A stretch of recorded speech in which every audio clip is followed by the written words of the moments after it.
All domains that correctly point to your Squarespace site are protected automatically with an SSL certificate.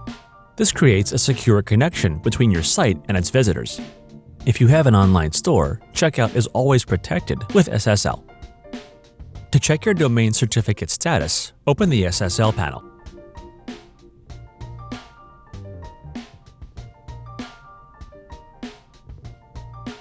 Secure with HSTS Secure is recommended for the most secure connection. Some scenarios may require the insecure setting. To learn more, visit the guide link in the description. If your browser reports your domain connection as insecure, open your domain's dashboard.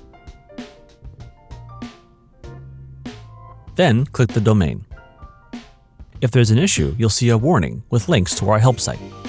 You can use these guides to troubleshoot the issue. You can find links to these guides in the description below. Once the issue is fixed, the warning in the domain's dashboard should disappear. However, new certificates may need up to 48 hours to generate. If you're still having trouble with your SSL certificate, you can contact our team with the link in the description or within our SSL guides.